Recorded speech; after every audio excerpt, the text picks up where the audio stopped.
दीवार में कोई चढ़ रहा है, चल रहा है, मतलब चढ़ के चल रहा है सफेद कपड़े में, है ना, कोई लड़की। वहां पे एक मास सुसाइड हुआ रहा कि होल फैमिली वहां पे सुसाइड करके मर गई थी। मास सुसाइड। हाँ, करीब 6 से एक दो बार दिखा भी है। तो हेलो दोस्तों, क्या हाल है आप लोग। तो आज की वीडियो थोड़ी डिफरेंट इसलिए होने वाली है क्योंकि आज की वीडियो में एक रियल स्टोरी, एक रियल पर्सन के थ्रू हम लोग जानने वाले हैं। तो आज इस वीडियो में हमारा एक फ्रेंड हमारे साथ है जिसका नाम है Anku Dubey. Hey guys, I'm Anku Dubey and I'm telling just what happened with my family। तो एक भी चीजें शेयर नहीं हुई है, पूरा जो भी स्टोरी होगी रॉ ही होगी, मतलब पूरी, है ना, पूरी रॉ रहने वाली है। तो भाई एक्चुअली ये स्टोरी मेरे साथ नहीं हुई है, पर मेरी फैमिली ने मुझे बताया, तो वही मैं थर्ड पार्टी बन के सुना रहा हूँ। तो हुआ ये था, बात पक्की है, जब मैं पैदा भी नहीं हुआ था। मेरी डेट ऑफ बर्थ 2006 है। तो बात मतलब तब की है, मेरे पापा क्या है, गवर्नमेंट सर्विस में है। तो उनका ट्रांसफर हुआ था कोरबा, जो छत्तीसगढ़ में है। कोरबा में पापा रहते थे, कोरबा में, और हमारी फैमिली रहती थी अनूपपुर में। तो जब भी वेकेशंस होते थे तो मेरी फैमिली जाया करती थी वहाँ कोरबा में रहने, है ना, वेकेशन स्पेंड करने। तो बात ये है कि जब भी मतलब वहां पे रहती थी मेरी फैमिली, तो जब भी 6 बज जाते थे, जैसे ही थोड़ा सूरज ढलता था, तो मतलब स्टोरी कुछ भी नहीं मालूम थी वहां की, पर जब भी सूरज ढलता था तो उनको अपने आप में ऐसा लगता था कि कुछ निगेटिविटी है ना, मतलब कुछ पैरानॉर्मल सा, हाँ, कुछ अपने से कुछ लगता ही था कि मतलब कुछ है ऐसा करके, है ना, प्रेजेंस महसूस होता। हाँ, कुछ ना कुछ होते रहता था। तो फिर बात ऐसी है, फिर मेरी मम्मी, मतलब मैं तो उस टाइम था नहीं, मैं अपनी मम्मी या दीदी के मुंह से सुना हूँ ये, है ना। तो मम्मी बताया करती थी कि जैसे ही शाम होती थी उसके बाद से कुछ डरावना सा होने लगता था, मतलब, है ना, जैसे होता है ना कि निगेटिविटी और पॉजिटिविटी एकदम अपने में ही लगती है। तो मतलब कैसा लगता था, कुछ दिखता था या कुछ सिर्फ महसूस होता था? वहां तक महसूस होता था, सिर्फ महसूस होता था, और एक दो बार दिखा भी है। तो मैं बताऊंगा अभी स्टोरी के आगे। तो मम्मी बता रही थी, एक बार की बात है, रात हो गई थी, मम्मी सोने जा रही थी, है ना। मम्मी ने जैसे ही आंख बंद की, तो एक होता है ना, जैसे अपन लाइट के सामने आंख बंद करेंगे और कुछ पास होगा तो ऐसा अपन को दिखेगा, समझ आ जाता है कि कुछ पास हुआ। तो मम्मी ने जैसे ही आंख बंद की, तो अपन की नींद तो खुली ही रहती है जैसे थोड़ा देर तक, तो ऐसा महसूस हुआ कि कुछ ऐसे पास हुआ आंख के सामने से, जैसा आंख के सामने ऐसा पास होता है, तो कुछ पास हुआ।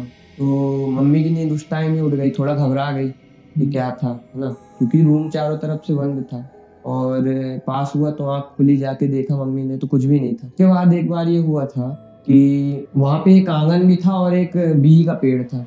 अच्छा, तो एक मिनट अंकु, पहले तू ये समझा देगा लोगों को कि तेरे घर का इंटरफेस कैसा था, पहले अंदर जाओ तो कैसे क्या था, पूरा इंटरफेस थोड़ा सा समझा। तो एक्चुअली में वो एक सर्विस क्वार्टर था, मतलब, है ना, जो गवर्नमेंट वो दे प्रोवाइड कराती है अपने एम्प्लॉयज को।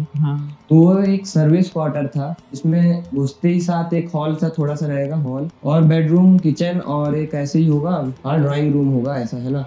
मैं था तो नहीं था, पर इसी हिसाब से होगा, एक सर्विस रूम ऐसा ही होता है। तो उस पे ऐसा था, तो मतलब बेडरूम में मम्मी सो। तो फिर एक बार हुआ ये था कि मेरी दीदी भी थी, सबसे बड़ी वाली दीदी थी मेरी, तो मेरी दीदी थी, तो अब कुछ मालूम तो था नहीं मेरी फैमिली को, तो मेरी दीदी ऐसे ही आंगन में थी, तो एक बिही का पेड़ था। तो दीदी ने बताया कि मम्मी को आके बताई दीदी कि दीवार में कोई चढ़ रहा है, चल रहा है, मतलब चढ़ के चल रहा है सफेद कपड़े में, है ना, कोई लड़की। वो दिख रहा था, हाँ, वो दिख रहा था।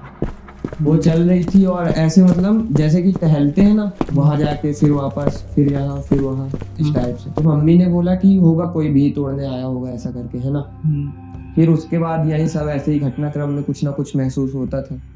और भाई सबसे बड़ी बात ये थी कि जैसे ही सूरज ढलता था, वहां पे अपने आप से निगेटिविटी महसूस होने लगती थी। जैसे अपन कोई धार्मिक स्थल पे जाते हैं तो अपन को पॉजिटिविटी एक फील होती है ना अंदर से, पर वहां पे निगेटिविटी फील होती थी जैसे ही सूरज ढलता था। उसके बाद से ही मन घबराता था, थोड़ा डरा डरा सा महसूस होता था, है ना।